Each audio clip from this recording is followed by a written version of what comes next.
Vous suivez la télévision Isanganiro. Bienvenue, chers téléspectateurs, à ce journal dont voici les principaux titres. La ville de Bujumbura sera dotée prochainement de l'énergie électrique issue des déchets solides sur financement du Fonds bleu de la Commission du climat du bassin du Congo, appuyé par la Banque africaine de développement. Vous aurez plus de détails au cours de ce journal. Et le Bureau burundais de normalisation et de contrôle de qualité vient de suspendre les certificats de cet produit alcoolisé.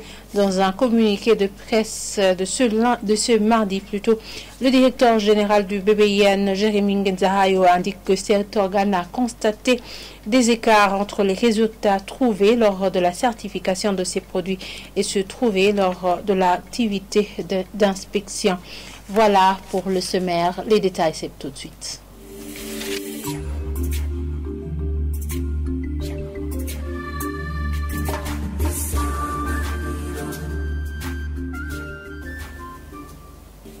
Encore une fois, bienvenue, chers téléspectateurs. La Banque de la République du Burundi autorise à toute personne physique de détenir un compte en devise au Burundi et d'y faire librement des opérations de retrait, versement et transfert à l'étranger.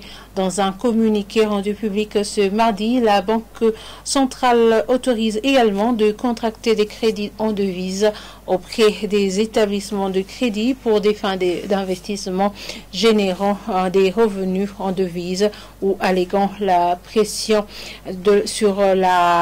allégeant plutôt la pression sur la sortie à des devises. Et à propos de ce communiqué comme réaction, l'ONG Parsem, le directeur national de l'ONG Parsem, Faustin Dikoumana, souhaiterait que même les étrangers reçoivent des facilités pour qu'ils viennent investir au pays en amenant des devises. Suivez-le.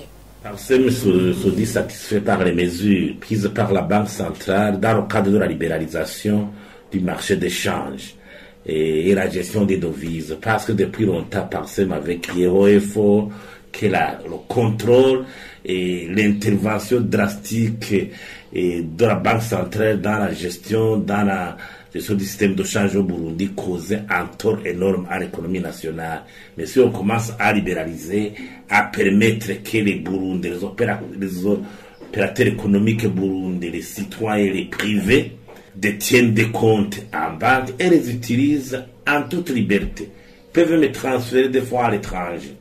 Il faut qu'ils soient propriétaires de leurs devises. Là, c'est une avancée très importante. Ça pourrait même stimuler les exportations, les exportateurs. Il faut que chaque exportateur, quand il reçoit les fonds liés aux marchandises exportées, il faut que les fonds en devises récoltés, il faut que ça soit la propriété de l'exportateur. Sa propriété, l'essentiel c'est que ça entre dans le circuit monétaire.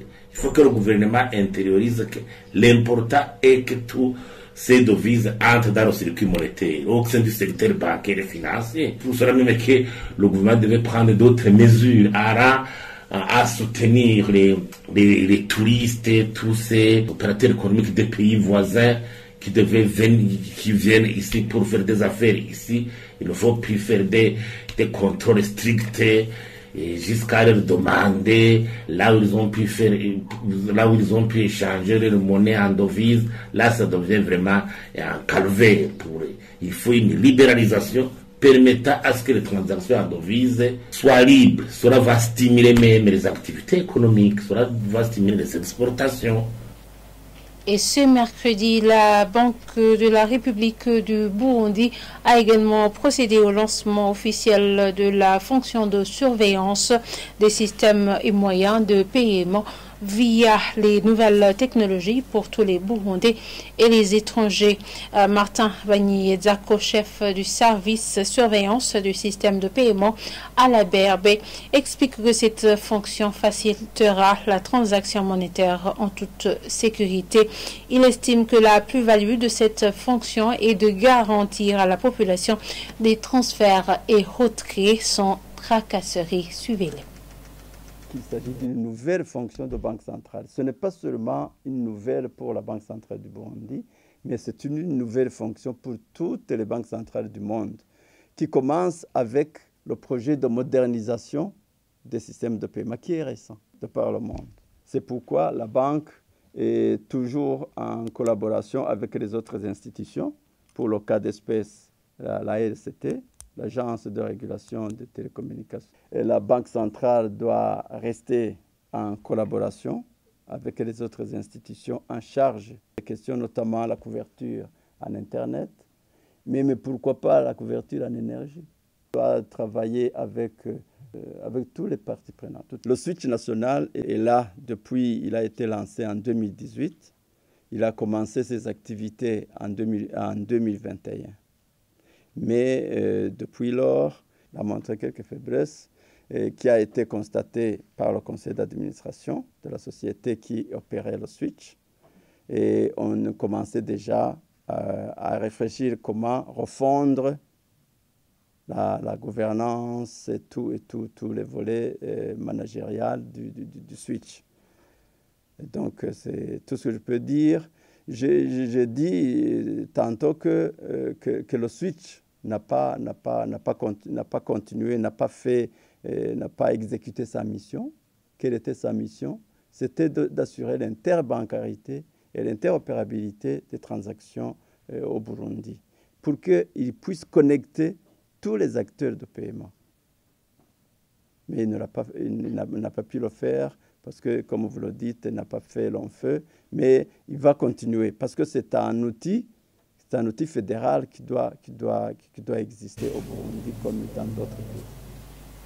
Je l'avais dit en titre, la ville de Bujumbura sera dotée dans les jours à venir de l'énergie électrique issue des déchets solides sur financement du Fonds bleu de la Commission climat du bassin du Congo, appuyé par la Banque africaine de développement. Ceci a été dit ce mardi par le ministre burundais en charge de l'environnement dans un atelier d'échange entre les techniciens congolais et burundais évoluant dans les secteurs de l'environnement et de l'énergie sur l'état d'avancement des objectifs que cette commission s'est fixé. Le point avec Évariste Ndikobanya.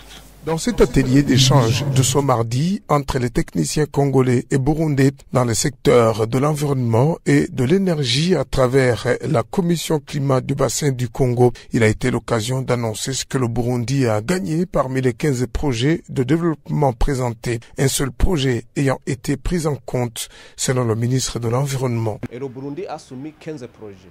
Et parmi ces projets, il y a un projet déjà qui est à maturité, c'est-à-dire qui dispose des études de faisabilité. C'est le projet de transformation des déchets solides de la ville de Bujumbura pour avoir de la fumée organique et de l'électricité. Mais à côté de ça, nous avons eu dans la salle la présence des représentants de la Banque des États d'Afrique centrale qui non seulement finance les études de faisabilité, mais aussi finance la mise en œuvre des projets. Et donc, nous allons passer à une autre étape après cette sensibilisation de soumettre notre requête pour financer les études de faisabilité pour les autres projets. Non seulement ça, on va aussi encourager toutes les parties prenantes, y compris la société civile, pour soumettre d'autres projets. Et plus nous soumettons beaucoup de projets, plus le Burundi aura de chances à avoir plus de projets qui seront financés. Le ministre Prosper Dodiko n'a pas cependant précisé quand ce projet sera lancé, mais il a indiqué que parmi les projets phares qui sont sur la table figure celui de la protection du littoral du lac Tanganyika, qui a occasionné beaucoup de dégâts ces derniers temps, mais que beaucoup reste à faire pour que ce projet soit aussi financé. Sur 254 projets proposés par les 17 pays membres de la CCBC, Commission climat du bassin du Congo, 15 seulement ont été prises en compte, selon Arlette Soudan Nounou, ministre congolais de l'Environnement et présidente de cette commission. Une occasion pour avancer, a-t-elle dit. Les États ont donc soustrait aux 254 projets du plan d'investissement à ce stade 15 projets intégrateurs qui nous permettront donc de porter les études de faisabilité et d'aller à quelque chose de concret au financement au travers d'une table ronde pour ces projets donc, de développement dans nos États. Donc vous comprenez aujourd'hui pourquoi il était important d'avoir autour de la table tous les partenaires, tant le secteur privé, tant le monde de l'entrepreneuriat, tant les jeunes, tant les femmes, tant les institutions nationales qu'internationales, tant les partenaires techniques au développement. Et donc, j'ai été accompagnée par la Banque de développement des États d'Afrique centrale qui abrite, qui porte donc au sein de sa banque, donc notre fonds fiduciaire qui est le fonds bleu pour le bassin du Congo. Parmi les 10 priorités de cette commission climat du bassin du Congo figure la coordination et l'orientation des initiatives prioritaires dans le domaine de la lutte contre les changements climatiques et du développement durable. Le Bureau burundais de normalisation et de contrôle de qualité, BBN, vient de suspendre les 7 certificats de 7 produits alcoolisés. Dans un communiqué de presse lu ce mardi, le directeur général du BBN, Jérémy Ngenzahayo, indique que cet organe a constaté que des écarts ont eu lieu entre les résultats trouvés lors de la certification de ces produits et ceux trouvés lors de l'activité de l'inspection et de la surveillance du marché. Suivez le directeur général du BBN à ce propos. Après l'inspection des produits alcoolisés dénommés vins, certifiés par le BBN, après avoir constaté les écarts des résultats trouvés lors de la certification de ces produits et se trouver lors de l'activité d'inspection et de la surveillance du marché, constatant que certains vins inspectés et analysés montrent de non-conformités à la norme applicable NB-EAS 138-2019 ou NB-EAS 139-2018, sur le taux d'alcool, le dépôt solide des particules en suspension, la présence d'alcool additionnel, l'utilisation des saveurs du fruit dérivés ou de colorants artificiels. Il est porté à la connaissance du public que les certificats de conformité des produits ci-après sont suspendus jusqu'à la constatation du respect des conditions exigées par la norme applicable au vin NB-EAS 138-2019 et NB-EAS 139-2018. Et la commercialisation est interdite dès le présent communiqué. Il s'agit de Rafiki Wine, Ambiance Wine, Navus Wine, Castor Wine, Susuruka Wine, Sorora Wine et Capitaine Wine. Les autorités administratives et le ministère ayant la sécurité dans ces attributions sont priés d'aider dans le retrait de ces produits sur le marché. Les notifications individuelles seront remises très prochainement aux entreprises concernées.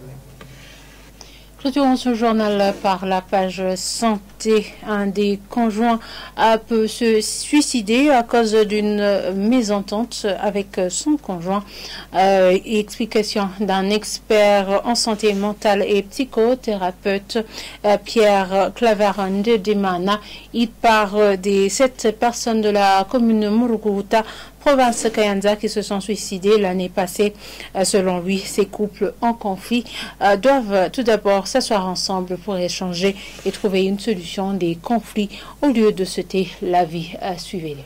Le fait de se suicider peut présenter plusieurs origines. Il y a des conflits effectivement qui s'observent en famille et vous constatez que dans ces derniers jours, il y a la notion de pauvreté qui mine les familles. Et à un certain moment, il y a ces mésententes qui peuvent naître de la pauvreté. Une femme, par exemple, peut soupçonner son mari de la tromper et de faire des relations externes. Et ça peut provoquer des conflits perpétuels. Il faut éliminer les conflits, éliminer le conflit.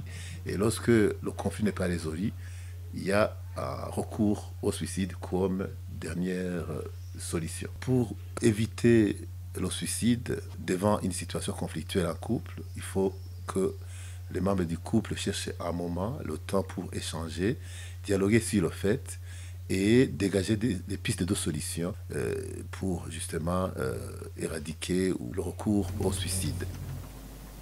Et voilà, c'est sur ces conseils de ce médecin que nous clôturons ce journal. Merci de nous avoir suivis et très bonne suite de programme sur la télévision.